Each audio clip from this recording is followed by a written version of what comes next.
नमस्कार, मी अक्षदा Kulkarni just for हार्ट्सच्या YouTube चॅनलवर तुम्हा सगळ्यांचं स्वागत आहे. आपल्याबरोबर आज आहे नेहा. हाय नेहा. हॅलो. सो आत्ताच जोडून खूप सुट्ट्या झाल्यात आपण बघितलं, आणि आता दसरा दिवाळी जवळ येते, त्याच्यामुळे सगळ्यांचे वेकेशन्स प्लॅन्स नक्कीच ठरले असतील. तर या वेकेशनमध्येच कशी काळजी घ्यायची हे सांगण्यासाठीचा आजचा व्हिडिओ आहे. पण तत्पूर्वी तुम्ही आमच्या चॅनलला नक्की सबस्क्राईब करा आणि बाजूला जो बेल आयकॉन दिसतोय तो पण प्रेस करा, म्हणजे आमच्या प्रत्येक न्यू रिलीजेसचे अपडेट्स तुम्हाला येत राहतील. हाय नेहा, कशी आहेस? मस्त. सो आता वेकेशन्स जवळ येत आहेत आणि आजकाल सुट्टी मिळाली म्हणजे वीकेंड जरी मिळाला तरी लोकांना लगेच बाहेर जायचं असतं. तर दिवाळी आणि या दरम्यान लोक युजली लॉंग ट्रिप्स प्लॅन करतात भारतात, आणि आता तर भारताबाहेर जाण्याचंही प्रमाण वाढतंय. आणि आपलं जे एक डाएट किंवा एक्सरसाइजचं एक रुटीन सेट असतं ते सगळे ह्या वेकेशनमध्ये बारगळतं.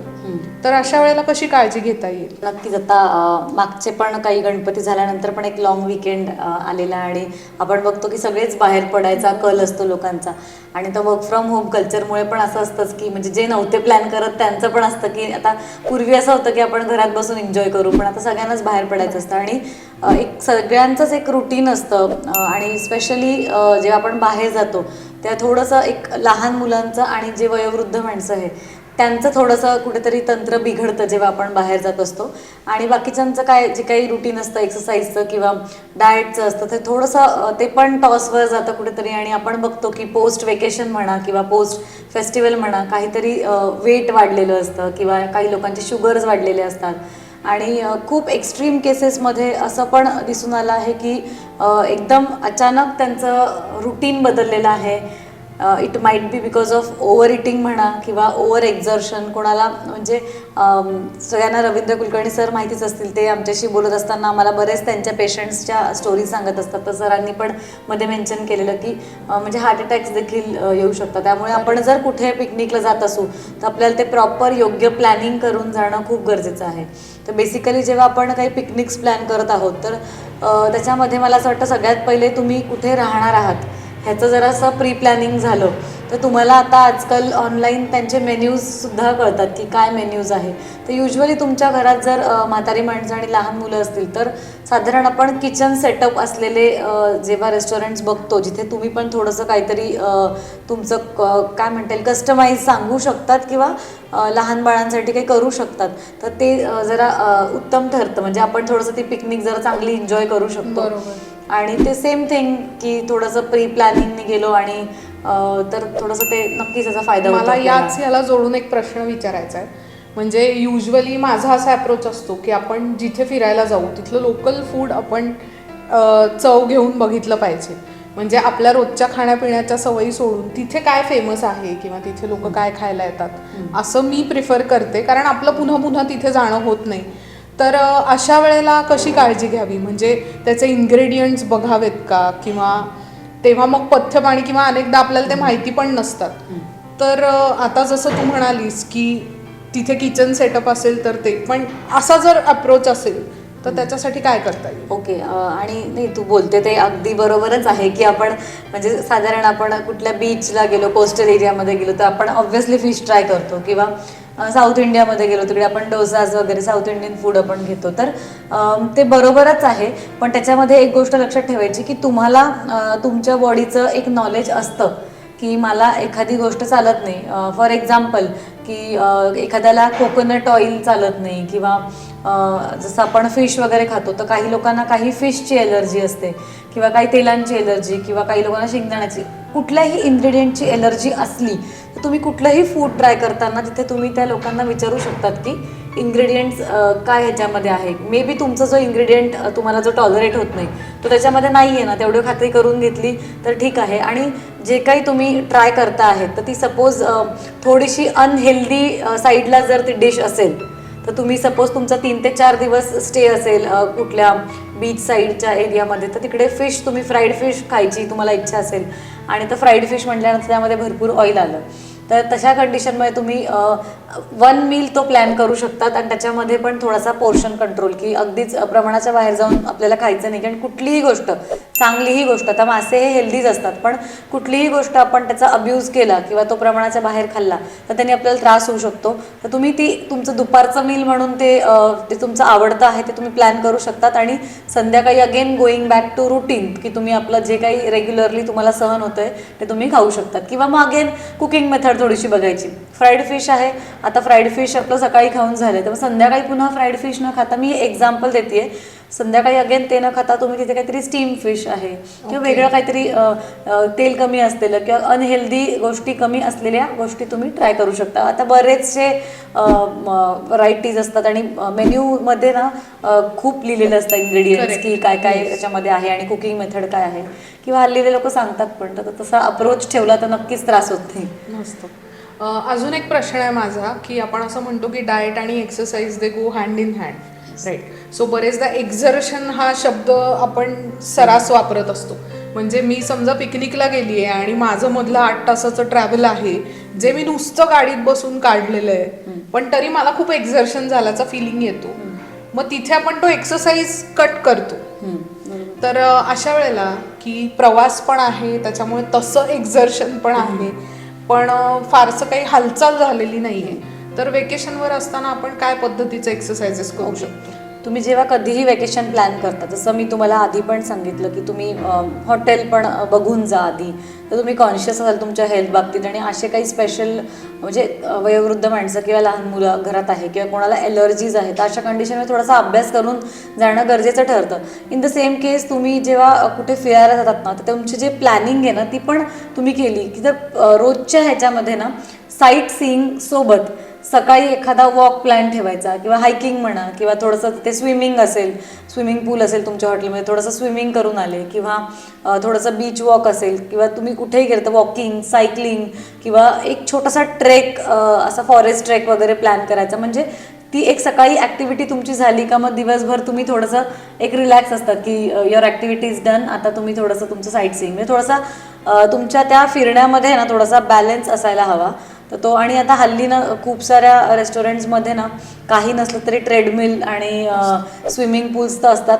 ते ऐकायला खूप हे वाटतं, अरे फिरायला आलो तरी हे करायचं का, पण त्या गोष्टी दॅट इज अ लाईफस्टाईल. आणि तुम्हाला जर हेल्दी राहायचं असेल तर थोडासा तरी फिजिकल ॲक्टिव्हिटी आणि चांगला आहार हे तुम्हाला अगदी रोजच्या रोजच आपल्याला घेऊनच चालायचं आहे. त्यामुळे थोडंसं ते आपण प्लॅन करू शकतो. थोडंसं प्लॅनिंग आधी केलं, इन्फॉर्मेशन काढली जागेची, तर नक्कीच आपण रोजच्या रुटीनमध्ये एखादी गोष्ट जी आपण फिजिकली ॲक्टिव्ह राहू अशी प्लॅन करू शकतो. करेक्ट.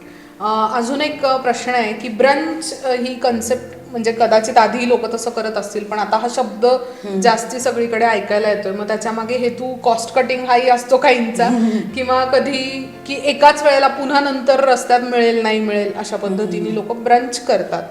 पण स्पेशली ज्यांना ॲसिडिटी असते, की ज्यांना उठल्या उठल्या खायची गरज असते, त्यांच्या लक्षात येत नसावं, पण हा अख्खा दिवस त्याच्यामुळे बाद होऊ शकतो, डोकेदुखी आणि पित्त उशिरा खाल्ल्यामुळे. तर ब्रंच ही कन्सेप्ट मुळात सगळ्यांनी फॉलो करावी अशी आहे का, उठल्या उठल्या नाश्ता करून मग दिवसाला सुरुवात केली पाहिजे? ओके, तर आता ब्रंच म्हणजे काय आहे मी ते सांगते.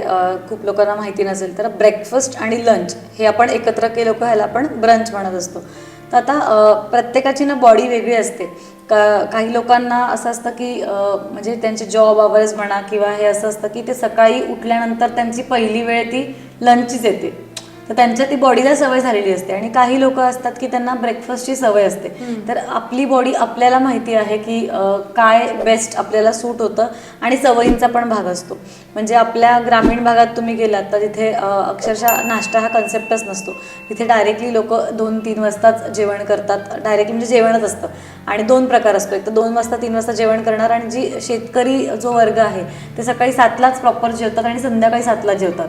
तर ही प्रत्येकाची ना काय म्हणता येईल बॉडीच्या वाईज गोष्टी बदलतात. पण आता जो आपल्या इथे जो हॉटेलमध्ये आपण जातो वेकेशनसाठी आणि तिथे ब्रंच असतो, तर असं असतं की खूपदा त्याच्या मागचं लॉजिक हे पण असतं की आपण सगळे साईट सीइंगला निघून जातो किंवा फिरायला, तर सकाळचा एक ब्रेकफास्ट त्यांच्या हॉटेलकडनं असतो. आणि ही मेंटॅलिटी पण असते, तो फ्री असतो, आणि लोकांचं ते असतं की ओव्हर इटिंग होतं. तर तसं न करता कुठलंही मील, मग ते रात्री डिनर असो का सकाळचा ब्रंच असो का कुठलंही असो, कुठेही आपल्याला ओव्हर इटिंग करायची नाही आहे. ओव्हर इटिंग केली तर ॲसिडिटी होणार किंवा ते सगळं म्हणजे इनडायजेशन झालं. आपलं जे काही डायजेस्टिव्ह सिस्टीम आहे, गट हेल्थ जी म्हणतो, ती डायरेक्टली आपल्या ब्रेनशी रिलेटेड आहे. त्याला काय गट ब्रेन ॲक्सेस असं म्हणतात. तर काहीही पोटामध्ये बिघाड झाला का तो तुम्हाला डोकेदुखी, ॲसिडिटी आणि तुमचा दिवस खराब होणार. त्यामुळे कितीही फ्री मिळालं आणि कितीही छान असलं तरीसुद्धा आपल्याला आपल्या कंट्रोलमध्येच खायचं आहे, पोर्शन कंट्रोलमध्येच खायचं आहे आपल्याला. आणि अदरवाईज तुम्ही फ्रूट्स आहे किंवा ड्रायफ्रूट्स असतात आपले, बदाम, अक्रोड किंवा अगदी फार शेंगदाणे पण आहेत. आणि फ्रूट्स आता केळी खूप सोपे आहेत, फार धुवायची गरज पडत नाही आपल्याला. तर अशा स्नॅक्स तुम्ही सोबत ठेवू शकतात आणि रेग्युलर इंटरवल्समध्ये भूक लागली का तुम्ही खाऊ शकतात. म्हणजे नाही तुम्हाला असं असेल की लंच तिथे अवेलेबल नाही आहे म्हणून आम्ही खूप ब्रंच करतोय, तसं न करता अशा गोष्टी तुम्ही कॅरी करा. आणि नंतर मग दिवसभर मध्ये मध्ये तुम्ही या गोष्टी घेऊ शकतात. आणि दुसरी महत्त्वाची गोष्ट म्हणजे हायड्रेशन. म्हणजे खूपदा असं होतं की तहान लागलेली असते पण आपण ते भुकेला कन्फ्यूज करतो. मी आता तोच प्रश्न विचारणार होते की आता तर हिवाळा येतोय आणि हिवाळ्यात असंही कमी पाणी आपलं प्यायलं जातं. तर पिकनिक्सला गेल्यावर स्पेशली काय हायड्रेटेड राहण्यासाठी काय घ्यावं? ओके, आता हिवाळा आहे पण आता तू क्लायमेट बघितलं ना तर फारच हेवायर आहे. म्हणजे सकाळी थंडी असणार, रात्री पण दुपारचा तर अगदी उन्हाळ्यासारखं ऊन असतं. तर प्रचंड डिहायड्रेशन होतं आणि फिरताना तर लोकांना स्वेटिंग आणि या गोष्टी होतं, त्यामुळे तर खूप जास्त डिहायड्रेशन होत असतं. तर आपल्याला पाणी तर आहेच की कंटिन्युअस पाणी घ्यायचंच आहे आपल्याला. आणि बेस्ट वे आपण फिरायला जाताना नारळ पाणी तर कुठेही अवेलेबल असतं, उसाचा रस अवेलेबल असतो किंवा लिंबू पाणी असतं अवेलेबल, तर ते तुम्ही गोष्टी घेऊ शकतात. आणि नेहमी आपल्याकडे ORSचे पॅकेट्स सोबत ठेवले पाहिजे की अगदी ज्यांना नाही आहे डिहायड्रेशन त्यांनी पण घेत राहायचं. कारण बाहेर असताना इतका घाम निघत असतो आपला, तर आपल्या बॉडीमध्ये कुठेतरी इलेक्ट्रोलाइट इम्बॅलन्स होत असतो. तर तो बॅलन्स ठेवण्यासाठी आपल्याला ते ORSचे पाकिटं घेऊन खाल्ले तरी चालणार आहे. आपण ते अगदी मीठ साखर नाही कॅरी करू शकत, ते इझी होतं. एक लिटर पाण्याच्या बाटलीत तुम्ही एक पाकिट ORS घातलं, ते घेतलं तरी चालणार आहे. आणि नारळ पाणी आणि हे तर आहेच, तर तुम्ही हे घेऊ शकतात. फक्त तुम्ही फ्रुटी किंवा माझा, स्लायसेस असं ते जे काही काय म्हणतात ना, खूप जास्त साखर ॲड केलेले जे काही ड्रिंक्स आहेत ते अवॉइड केलं पाहिजे. कारण खूप जास्त साखर ती पण आपल्या बॉडीला डिहायड्रेट करत असते. बरोबर, ठीक आहे. तर त्यामुळे आपल्याला त्या गोष्टी आपल्याला टाळायच्या आहे आणि अशा जे नॅचरल ड्रिंक्स आहे त्याच्याकडे जास्त कल ठेवायचा आहे. खूप मस्त. सो आज आपण ट्रिपला गेल्यावर, वेकेशनला गेल्यावर खाण्यापिण्याची आणि एक्सरसाइजची कशी काळजी घ्यायची यातल्या खूप महत्त्वाच्या मुद्द्यांवर चर्चा केली आहे. या व्यतिरिक्त तुम्हाला काही प्रश्न असतील तर कमेंट सेक्शनमध्ये नक्की विचारा, नेहा त्याचं नक्कीच उत्तर देईल. आणि तुम्हाला अजून कोणत्या टॉपिकवरचे व्हिडिओज बघायला आवडतील हे आम्हाला नक्की सांगा. आणि तुमची सुट्टी आणि तुमची व्हेकेशन खूप छान जाऊ अशी आमच्यातर्फे सदिच्छा. धन्यवाद. जस्ट फॉर हार्टचंच का? हेल्दी लाईफ म्हणजेच आरोग्यपूर्ण जीवनशैली हे ध्येय. तुमच्या शंका विचारा आणि उत्तरं मिळवा. स्वतःची काळजी घ्यायला शिका.